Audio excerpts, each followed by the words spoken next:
community that we're all a part of as listeners, as players, as songwriters, of people that play other people's songs. We're just talking about music. That's all.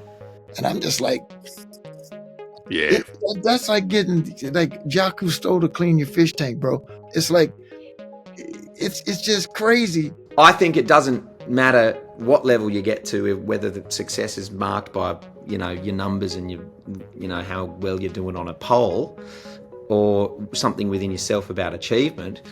But you're going to have those days, and to be honest, I don't have any cheat sheet on it.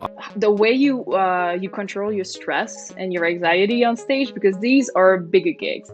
Like, you go there, you have to do a lot of things. But honestly, it was just so fun.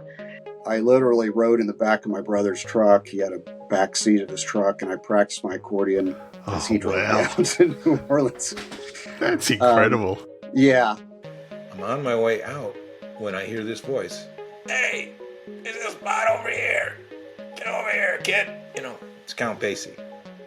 And, you know, as soon as I got the gig, I was looking up every interview that I could find, you know, with Steve P talking about, you know, the setup and everything, and just trying to wrap my head around how am I going to, you know, accomplish this. And I remember standing outside with Debbie. She was just like smoking a cigarette in the stage door alley.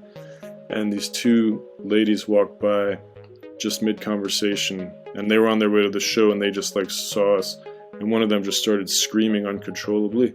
Hopefully, I mean, I know that everyone, you know, the musicians and the crew noticed what had happened.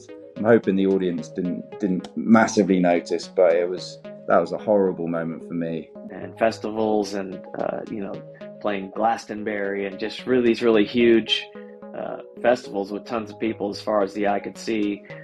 So, you know, that's pretty much the difference. But when it comes down to it, you know, you're still up there with a bunch of folks, you know, making music. And as a songwriter and as a producer, I know when not to play, which I think is just as equally, especially in a band like that. You got two phenomenal guitar players. Sometimes it's just grab the B3 glissando, keep the common tone on top, know when to change the fundamentals to get a different sound here, be dynamic. I mean, I love all the crazy jazz stuff. I mean, I love it. But I like to, you know, connect, try to make music that ordinary people can like. Just like that embarrassment, that shame, that's like the worse than the look of death, you know, from the band leaders. You got to admit the band's pretty tight. Maybe not. Privileged to be asked to come and do this show because I spotted some of my heroes on your website. You know, it was really fun to do it in kind of the best way to do it. Like, this is, you know, Roger sort of invented, Pink Floyd sort of invented the... But the whole concert was me just like trying to get these contact mics to be microphones, just like touch, like it was like I was doing a game of Operation, basically. It was phenomenal. But here's the thing why I paused before telling the story is that it was one of my favorite concerts.